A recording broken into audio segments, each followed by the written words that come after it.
record amount of money donated by Germans to Ukraine. The German entity Aktionsbündnis Katastrophenhilfe, which consists of 4 organizations, UNICEF Germany, the German Red Cross, Charities International, and the humanitarian arm of the nation's evangelical church, saw a record €76 million given so far for the Ukrainian victims of the Russian invasion. Humanitarian organization Aktion Deutschland Hilft has also received almost €56 million, and other non-profits continue to accept significant donation sums. In addition, proceeds raised from the showing of the award-winning documentary Klitschko in 450 theaters across Germany about Ukrainian brothers Vitaly and Vladimir Klitschko, both freedom fighters and former world champion boxers, will be given to a children's aid organization in Ukraine. Thank you, generous German people and all involved, for helping to support Ukrainians in their time of urgent need. In God's magnanimous love, may Russia immediately leave Ukraine to ensure no more precious lives are lost and peace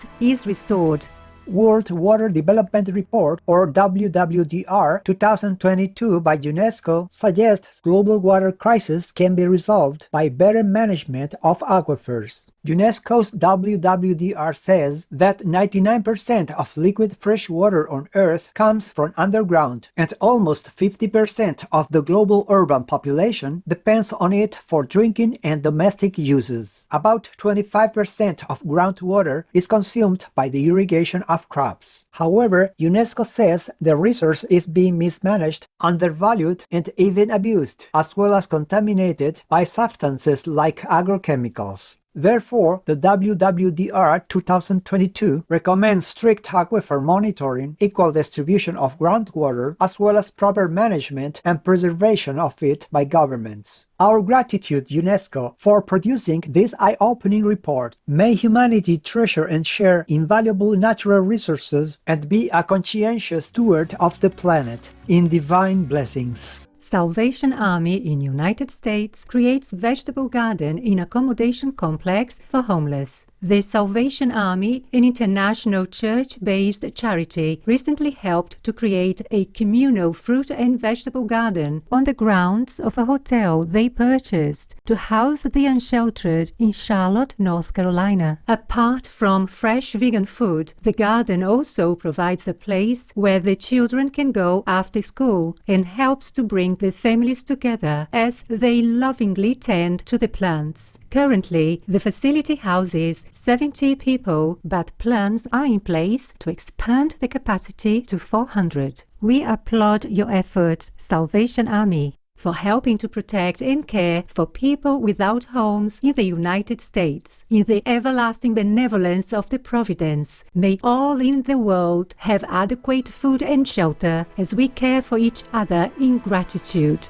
Seed Bank in India created to aid in rare plant conservation. The Malayan Kisu Grama Panchayat, a village council in Kerala state, India, has founded Project Seed Bank. The program will work in collaboration with the Agriculture Department and workers of the Mahatma Gandhi National Rural Employment Guarantee Scheme to collect extremely rare plant species, then plant and cultivate them in public spaces. The project has already received around 11 types of such seeds from kind-hearted donors, including Indian olive, Utrasum bean, and Ceylon ebony tree seeds. The program has been integrated into the carbon neutral initiative of the town of Katakata due to these plant varieties having high carbon absorption capacities. Wonderful news! Malayan Kisu Grama Panchayat of Kerala, India, on your goodwill initiative to conserve rare plant species, and Katakata on your endeavor to eliminate excess carbon dioxide from the environment.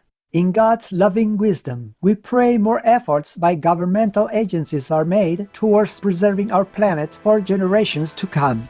Canadian college student honored for creating local business during pandemic to help community. Robin Ham received Canada's Volunteer Award for co-founding Sask Masks in 2020. with her twin sister Jana and friends Jordan Thor and Ryan Serlinger, all students at the University of Regina in Saskatchewan. The team, which soon included 36 seamstresses, made and sold reusable face masks, enabling them to donate over $41,000 to local charities during their year of operation. The Virtuous initiative was sparked by Professor Lisa Watson, Robingham's teacher, who offered an almost $1,200 loan to any student in her class who could start a social business to help the community during the pandemic. Congratulations, Robingham, and all involved in Sask Masks, on your noble endeavor and recognition. In heaven's generosity, may upstanding projects like this pave the way for a peaceful and benevolent future. Go vegan, so that all the war between humans will stop, and all the wars between humans and animals will also stop.